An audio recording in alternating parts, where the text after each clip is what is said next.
Hello everyone, this is Wrestling Watcher, a YouTube channel that's about watching professional wrestling. So Jon Moxley, after his match with Daniel Garcia on Collision, he was backstage, what looked like the parking lot area, where he cut a promo, and what I thought was actually a very effective promo for what he was aiming for. He talked about Daniel Garcia and he talked about Darby Allin. And he talked about how they each wanted to take something from him, and about how Darby Allin wanted to take everything from him.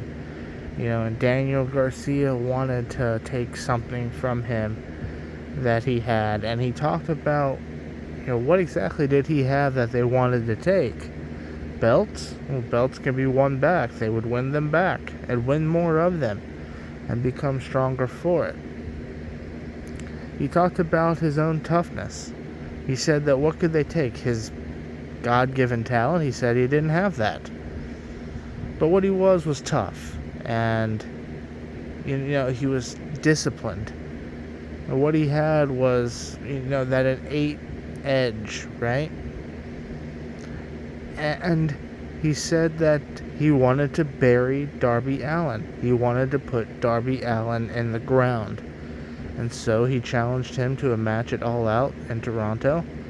And this match will be a coffin match. Now, these two previously were allies. Back in the early days of AEW, during Jon Moxley's first title run, he had some matches with Darby Allin. I think even before that, even before he won the title, he had a match or two with Darby Allin.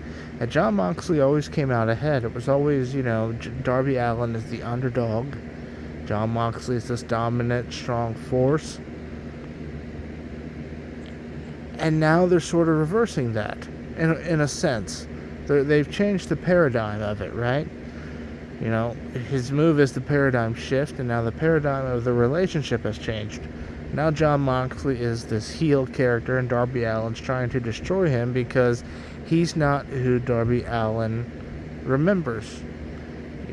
Darby Allin considered Jon Moxley to be this mentor, this person that he could look up to. Well, Jon Moxley is no longer that, right? He's this vicious heel character that wanted to destroy the company, bring down the company, burn it to the ground, and remake it in his image. That was his stated goal when he was the champion before, losing it to Hangman.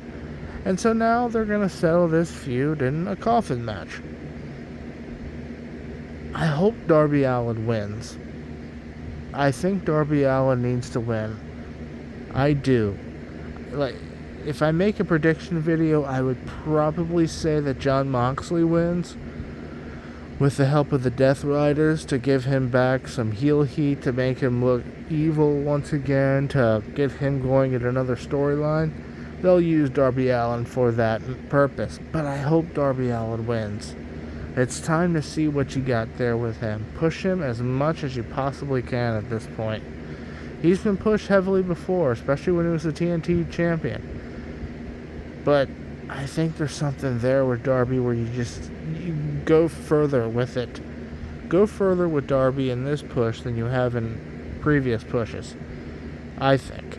Because there's something innate in him that I think they could really bring out.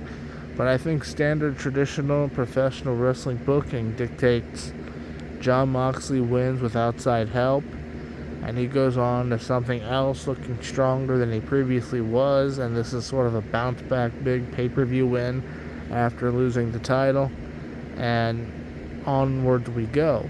But man, you got something with Darby, and you got to go full force with it, full gas, no break, in the words of Jacob Fatu. You just do, man. On this one, I think you pull the trigger and give Darby Allin a win. It's going to be all for this one, guys. Thank you.